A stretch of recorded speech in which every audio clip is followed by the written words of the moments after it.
माला भी सत्संगत तभी बन पाता है, मूल धागे का होना जरूरी है। अगर धागा है तो सत्संगत तो उसमें तरह तरह के फूल फुलोए जा सकते हैं, चाहे वह लाल रंग के फूल हों, पीले रंग के फूल हों या सफेद रंग के फूल हों, लेकिन मूल धागे का होना जरूरी है। ठीक इसी प्रकार सत्संगत ये मानवता का माला, ये इंसानियत का माला जो देखने को मिल रहा है, दास अपने आप को बहुत भाग्यशाली समझ रहा है जो कि आप जैसे संतों महापुरुषों का दास को दर्शन होने का सौभाग्य प्राप्त हुआ। ये सारा श्रेय हमारे आदरणीय जोनल इंचार्ज जी का जाता है। दास सत्संगत जी संयोजक जी के साथ कुंभ मेले में सत्संगत यहाँ सेवाएं लगी हुई है। दास कई दिन से कुंभ मेले में सत्संगत रह रहा था। तो सत्संगत ये जो आप संतों का दर्शन करने का सौभाग्य प्राप्त हुआ, यहाँ सत्संगत और संगम देखने को मिला। सत्संगत जहाँ की सत्संगत 3 ही ब्रांच नहीं, दास तो देख रहा है कई ब्रांचों के सत्संगत ब्रह्मज्ञानी संत यहाँ आए हुए हैं। इस संगम में बैठ के सत्संगत जी हम गोते लगा रहे हैं, इस एक की चर्चा कर रहे हैं। और सत्संगत ये ओपन जो कार्यक्रम किए जा रहे हैं, सत्संगत सदगुरु माता जी के कृपा से सत्संगत जो उनका हुक्म आया कि ये कार्यक्रम किए जाएं, इसके पीछे रीजन क्या है, इसका लक्ष्य क्या है? केवल सत्संगत लक्ष्य यही है। सत्संगत निरंकारी मिशन का मूल मकसद है कि ये जो संदेश है, जो सत्य का पैगाम है, ये विश्व के कोने कोने तक पहुंचे और एक एक इंसान के कानों तक ये आवाज पहुंचे। क्योंकि सत्संगत शरीर छोड़ने के बाद सत्संगत हमसे हिसाब पूछा जाएगा कि आपको मानव शरीर इतना उत्तम मिला हुआ था, क्या जिस कार्य के लिए गए थे कार्य को कर लिया? ब्रह्मज्ञानी संतों के आवाज आ रहे थे, जगह जगह ओपन सत्य का संदेश दिया जा रहा था कि आओ प्रभु का दर्शन कर लो, कह दो सब इंसानों को सतगुरु क्षण में मानव कर दे मुझ जैसे हमानों को। सत्संगत मैसेज ये संदेश युगों युगों से दिया जा रहा है, लोगों को जगाने का प्रयास किया जा रहा है कि इंसान अभी भी समय है, जाग जाग किस लिए मानव का तन पाया हुआ है, उस कार्य को कर ले।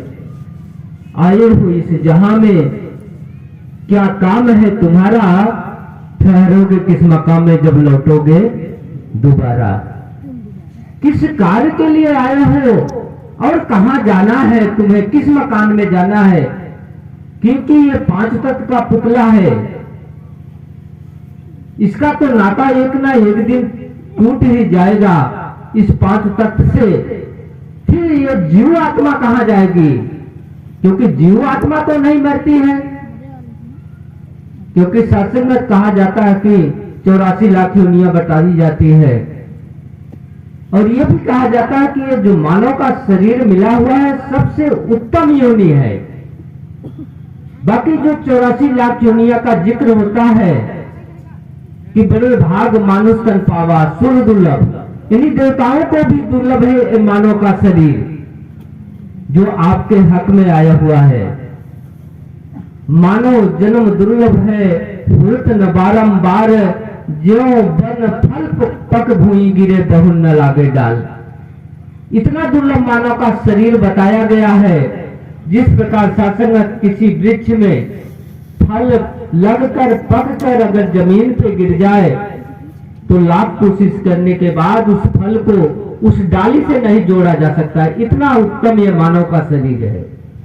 फिर भी सत्संगत ये मानव का शरीर पाके अगर जो 84 लाख योनियां काम कर रही है, अगर वही काम हम भी कर रहे हैं तो इस योनि का सदुपयोग क्या हुआ?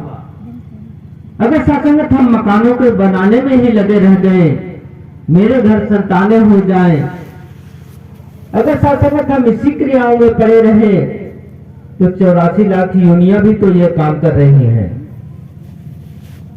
सत्संगत अगर हम सुंदर सा मकान बना लेते हैं, प्रभु की कृपा से मेरे घर संतानें हो जाती हैं, एक चिड़िया होती है वो भी तिनका तिनका चुन करके एक सुंदर घोंसला बना लेती है, उसके घर भी संतानें हो जाती हैं। सत्संगत जितनी 84 लाख योनियां हैं, सभी सत्संगत वही काम कर रही हैं जो हम कर रहे हैं। तो सत्संगत मनुष्य योनि का सदुपयोग क्या हुआ? सत्संगत अगर मानव का शरीर हम पाए हैं, इतना उत्तम शरीर पाए हैं जिसके लिए देवता भी तरसते हैं, तो सत्संगत मनुष्य का ध्येय भी उत्तम होना चाहिए। किस लिए सत्संगत मानव का शरीर मिला हुआ है? उस कार्य को कर लो, इसीलिए सत्संगत आवाज दिया जा रहा है कि आओ प्रभु का दर्शन कर लो, कह दो सब इंसानों को सतगुरु क्षण में मानो कर दे मुझ जैसे है मानो को। पापी कपटी अज्ञानी को प्रभु के संग मिलाता है, रहन सहन और खान पीन की विधि हर बात सिखाता है। दूर करे सब मन की चिंता, मन का कमल खिलाता है, कहे अवतार मिले जब सतगुरु रूह को राम मिलाता है। इस आत्मा का परमात्मा से मेल कराता है।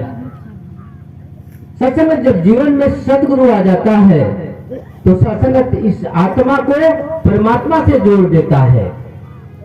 और सत्संगत फिर बात आती है, अरे परमात्मा को कौन पा सकता है, इसके लिए बहुत सारे जन्म लेने पड़ेंगे। ठीक, इंसान ने बहुत सच बात कही, बहुत सारे जन्म लेने पड़ेंगे। क्या वो जन्म नहीं हो सकता जिसमें प्रभु प्राप्ति होनी है? 84 लाख योनियों से भटकते भटकते हम मनुष्य के तन में आए हुए हैं, क्या वो वही जन्म तो नहीं है जिसमें प्रभु प्राप्ति होनी है? सत्संगति वही जन्म है, क्योंकि 84 लाख योनियां भोग योनि है, लेकिन एक जो मनुष्य योनि है ये कर्म योनि है। सत्संगत इंसान कर्म से सत्संगत महान बन सकता है। सत्संगत इस परमात्मा का दीदार कर सकता है, क्योंकि सत्संगत हमें सत्संगत बैठना नहीं है, हमें तलाश करना है, सतगुरु की तलाश करना है। जहां कहीं भी जाए सत्संगत इस निरंकार की चर्चा कर रहा है, इस परमात्मा की चर्चा करना है कि मुझे परमात्मा का दर्शन करना है। जिस प्रकार सत्संगत महापुरुष समझाते हैं, किसी प्यासे को प्यास लगी है, हमें सत्संगत इतना जिज्ञासा जगाना है। जिस प्रकार किसी प्यासे को प्यास लगी है, वो पूछता है कि भाई मुझे प्यास लगी है, पानी कहाँ मिलेगा? सत्संगत कोई कहता है थोड़े कदम आगे और बढ़िए, वहां एक नल लगा हुआ है, शायद वहां आपको पानी मिल जाए।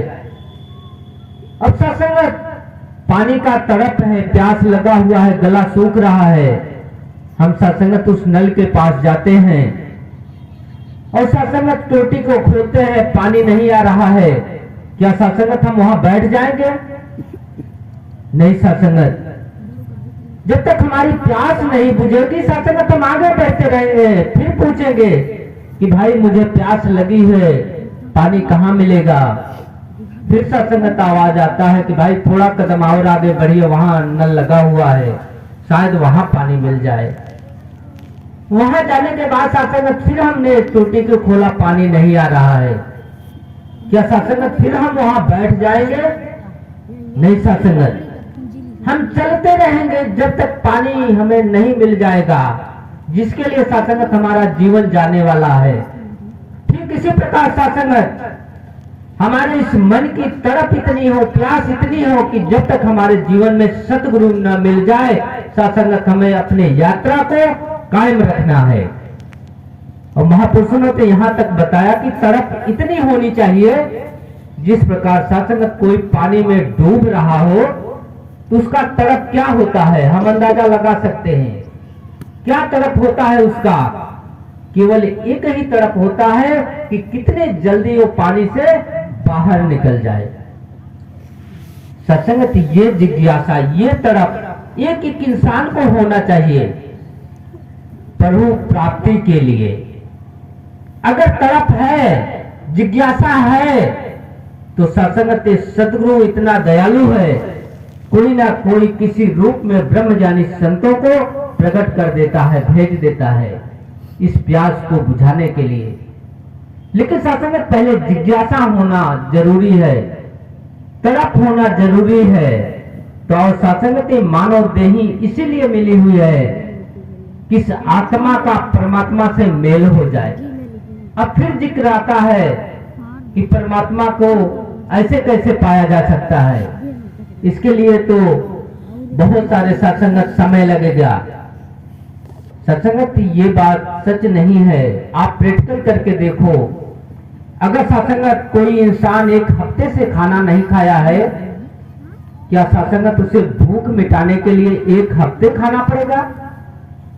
अगर किसी का कपड़ा 1 महीने से फटा हुआ है, क्या सिलाई करने में 1 महीने ही लगेंगे? नहीं सत्संगत, अगर सुई धागा है तो एक पल में सिलाई हो सकता है। ठीक इसी प्रकार सत्संगत परमात्मा को पाने में देरी नहीं लगता। ये बात तो सत्संगत भगवान राम को वशिष्ठ मुनि जी ने भी समझाया। हे राम, फूल को मसलने में देरी हो सकती है, लेकिन परमात्मा को पाने में इतना भी समय नहीं होता। केवल जीवन में सतगुरु का उदय हो जाए, केवल जीवन में सतगुरु आ जाए। एक बार बुल्ले शाह जी प्याज के पौधे को उखाड़ कर दूसरी जगह ट्रांसफर कर रहे थे, लगा रहे थे।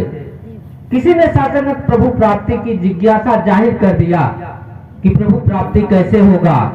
बुल्ले शाह जी प्याज के पौधे को उखाड़ते हुए कहा, रगदा पुतड़ी इधरा उखड़ी उधरा लगड़ी। कहने का मतलब जिस प्रकार प्याज के पौधे को एक जगह से उखाड़ कर दूसरी जगह लगा दिया जाता है, सदगुरु का काम बस इतना सा है, इस जीव को माया से तोड़कर ब्रह्म से जोड़ देता है। गुरु का काम बस इतना है, इस जीव को माया से तोड़कर इस ब्रह्म से जोड़ देता है, इस परमात्मा से जोड़ देता है। सहनसा जी के वो शब्द दास उस तरफ चल रहा है कि जग ना जाने भक्ति क्या है, हरि को पाना भक्ति है। अब सत्संग पाने का जिक्र हो रहा, देखने की बात नहीं कह रहे, पाना भक्ति है। अब पाएंगे कैसे सत्संग? विचार करो कैसे पाएंगे? अगर देखना भक्ति होता तो सत्संगत अर्जुन 32 साल तक भगवान कृष्ण को देख रहा था, अपना रिश्तेदार समझ रहा था, अपना सारथी समझ रहा था, लेकिन पाया नहीं था। देख तो रहा था। कुरुक्षेत्र के मैदान में जब दोनों तरफ 18 अक्षरी सेना आमने सामने खड़ी थी, जब अर्जुन को मोह गया, तब सत्संगत समय के सदगुरु भगवान कृष्ण ने इस परमात्मा से जोड़ा कि है अर्जुन, जो तू सोच रहा है कि ये सच नहीं है, और तू गफलत में मत रह कि इस युद्ध का अंत तू करेगा। मैं तो तेरा नाम करा रहा हूं। जैसे सत्संगत कबीरदास जी ने कहा, ना कुछ किया न कर सका, ना कुछ किया शरीर, जो किया सो हर किया भय कबीर कबीर। करने वाला तो ये है सत्संगत। जिस प्रकार सत्संगत ये एम्पलीफायर है, अगर एम्पलीफायर ये सोच ले कि मैं बोलता हूं तो इसकी भूल है। जिस दिन ये बोलने लगेगा इसका सुर गड़बड़ा जाएगा। बोलने वाला कोई और है, एम्पलीफायर करके ये आवाज को दूर तक पहुंचा रहा है। जिस दिन सत्संगत मैं सोचता तो मैं बोल रहा हूं, मैं वक्ता हूं, मैं गीतकार हूं, तो सत्संगत ये सबसे बड़ी हमारी भूल है। बोलने वाला तो कोई और है। सदगुरु तो इस घट में बैठ के आपसे सेवा ले रहा है। तो सत्संगत यही बात सहसा जी कह रहे हैं कि हरि को पाना भक्ति है। पाएंगे कैसे?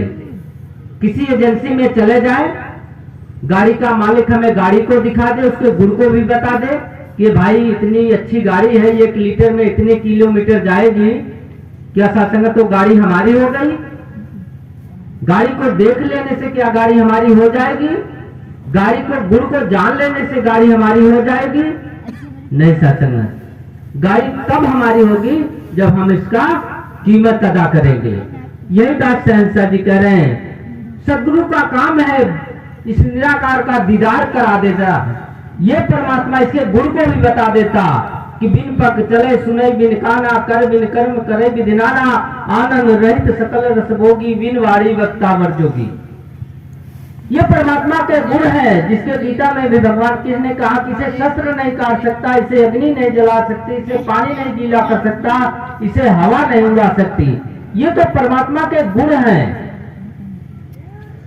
तो क्या सासंगत परमात्मा को देख लेने से, परमात्मा को गुण को जान लेने से क्या परमात्मा हमारा हो गया? परमात्मा के गुण के बारे में भी बताया गया कि परमात्मा एक है, परमात्मा निराकार है, परमात्मा अपरिवर्तनशील है, परमात्मा जो है अविनाशी है, सर्वव्यापी है। तो सासंगत ऐसे परमात्मा को गुण जान लेने से परमात्मा हमारा नहीं हो जाएगा, इसे पाना होगा। अब पाएंगे कैसे? जिस प्रकार सासंगत हम गाड़ी की कीमत अदा करेंगे फिर गाड़ी हमारी होगी। इसको पाने के लिए सदगुरु ने ज्ञान लेने के बाद 3 काम बताए हैं, सेवा, सुमिरन और सत्संग। जितना जितना हम सेवा, सुमिरन, सत्संग से जुड़े रहेंगे ये परमात्मा हमारे नजदीक होता रहेगा, इसे हम प्राप्त करते रहे। सत्संग दूसरी लाइन में आता है कि गुरु रिझाना भक्ति है। तो सत्संग गुरु रिझेगा कैसे? गुरु खुश कैसे होगा? विचार करो, प्रैक्टिकल करके देखो। सत्संग कोई माँ का बच्चा रोड पे टहल रहा है, अगर हम उस बच्चे को कुचलते हुए आए और माँ की बहुत तारीफ करें कि माँ तुम जगत जननी हो, दया के सागर हो, क्या माँ खुश हो जाएगी? कितनी भी माँ का हम तारीफ कर ले, माँ कभी नहीं खुश हो रही होगी। माँ तो देख रही कि ये मेरे बच्चे को कुचलता हुआ इंसान आ रहा है। अगर सत्संगत उसी बच्चे को हमने गोद में उठा लिया, उससे 2 मीठे बोल बोलना शुरू कर दिए, तो दूर खड़ी माँ के पास जाकर माँ की तारीफ नहीं करना पड़ेगा, माँ खुश हो जाएगी। ठीक इसी प्रकार गुरु रिझाना भक्ति है। गुरु रिझेगा कैसे? गुरु तब खुश होता है जब इनके बंदों से हम प्यार करते हैं, गुरु खुश हो जाता है। फिर दूसरी लाइन में आ रहा है कि एक को जानो, एक को मानो, एक को पाना भक्ति है, बाकी सारे कर्म छोड़िए, कर्म कमाना भक्ति है। तो सत्संगत एक है कौन? इस एक की चर्चा हो रही। एक को सुमरियो नानका जो जल थल रहे समाये, और दूजा काहे सुमरियो जो जन्मे सो मर जाए। इसी एक की बात हो रही है 2 घंटे से, इसी एक परमात्मा की ही बात हो रही है। सत्संगत पहले तो गुरु के कृपा से हम इस एक को जाने कि एक है कौन। जब हम एक को जानेंगे सत्संगत तभी मानने की बात होती है। चेहरा कभी हमारे सामने नहीं आया, हमारे सामने लाख उनकी चर्चा हो, हम सत्संगत मान नहीं सकते। खूब उनकी तारीफें हो, सत्संगत हम मान नहीं सकते, क्योंकि सत्संगत पहले तो हमें इन्हें जानना होगा, फिर सत्संगत हम मानेंगे। सत्संगत कभी इनके साथ रहने का अवसर मिला फिर मानेंगे वाकई में ये महापुरुष बिल्कुल गुरसिक हैं। तो पहले जानना है, इस एक को जानना है। जब एक को जानेंगे गुरु के कृपा से तभी सत्संगत हम मानेंगे। अब जब मानेंगे सत्संगत तभी हम एक हो पाएंगे। एक नूर है सबके अंदर, नर है चाहे नारी है, ब्राह्मण क्षत्रिय शूद्र हरिजन, प्रभु की रचना सारी है। सत्संगत पहले हम एक को जानेंगे तभी सत्संगत हमें समझ में आएगा ये कहीं ज्योति हर घट में समाई हुई है, ये कहीं खुदा का अंश हर घट में है, तो कौन अपना है कौन पराया है, यही बात निर्गुण निर्मल निराकार है। बारी ने फरमाया है कहे अवतार इसी के जैसे रमे राम को पाया है। सत्संगत ये निराकार साकार रूप में भी प्रकट होता है, पैदा नहीं होता है, ये प्रकट होता है। तो सत्संगत ये निर्गुण है, निराकार है, निर्विकार है। बारी ने फरमाया है कहे अवतार इसी के जैसे रमे राम को पाया है। ये रमा हुआ है, इसको सर्वव्यापी कहा जाता है कि ये हर जगह है, जिसके लिए रामायण में कहा गया कि हर व्यापक सर्वत्र समाना और प्रेम से प्रकट होत में जाना। ये परमात्मा सर्वत्र है और एक समान है। अब विचार करो सत्संगत हम कितने दूर से आए, कोई 10 किलोमीटर, कोई 5 किलोमीटर, कोई 3 किलोमीटर, कोई 15, 20, 25 किलोमीटर से आए हुए हैं। क्या ये परमात्मा हमें रास्ते में नजर आ रहा था? हम घर से तो निकल दिए, कितनी बार हमने रास्ते पे सुमिरन किए, कि सच्चे बादशाह कृपा करना, मेरे अंग संग चल रहे हो, मेरे अंग संग हो, समय से मैं सत्संग में पहुंच जाऊं, जो भी वहां से अमोलक वचन आए उसे हम अपने जीवन में उतार पाऊं, आपके बताए हुए मार्ग पे चल पाऊं। कितनी बार हमने इससे याद किया। अपने दिल पे हाथ रख के एक बार सोचें कि ये परमात्मा हमारे अंग संग है, फिर भी सत्संगत हम इसे गैर हाजिर कर देते हैं। हाजिर नाजिर होते हुए भी हम इसे गैर हाजिर कर देते हैं। गैर हाजिर नहीं होता, हम खुद इसे गैर हाजिर कर देते हैं। ऐसे परमात्मा का एहसास बना रहता है तो सत्संगत फिर भक्ति हो रही है, सत्संग हो रहा है। इसके एहसास में एक एक पल बिताना ही भक्ति है। और रात हो जाए क्योंकि हमारा मन यहाँ क्यों नहीं लगता, यहाँ से हम कुछ लेके जा नहीं क्यों पाते। 2 घंटे इतने इतने महापुरुष इतने सुंदर सुंदर विचार गीत बोलते हैं, लेकिन सत्संगत घर जाने के बाद हमें याद ही नहीं होता कि यहाँ से कौन सा महापुरुष क्या शब्द बोले। आखिर क्यों? हमें विचार करना है। आज हमारे घरों में टीवी है, टीवी सीरियल हम देखते हैं। सत्संगत 2 घंटे का सीरियल सत्संगत अगर सुबह पूछा गया तो 50% हम बता देंगे, सभी बता देंगे कि उसमें से पात्र ऐसे थे, ऐसा सीरियल था। जो सत्संगत हमारे भौतिक दुनिया के लिए है, मनोरंजन के लिए है, हमें याद हो जाता है। और जहां सत्संगत यहाँ आध्यात्मिक सुधार होना है, आध्यात्मिक विचारधारा में आध्यात्मिक विद्यालय में बैठे हुए हैं, यहाँ से हम कुछ नहीं ले जा पाते। समय तो बिताते हैं 2-2.5 घंटे, आखिर क्यों? विचार करो, टीवी का सीरियल क्यों याद हो जाता है? इसलिए याद हो जाता है, स्क्रीन पे हमारा मन होता है, स्क्रीन पे हमारी निगाहें होती है। अगर कोई बुला रहा है, कहते भाई बहुत अच्छा सीरियल चल रहा है, थोड़ी देर बाद आप बात करिए।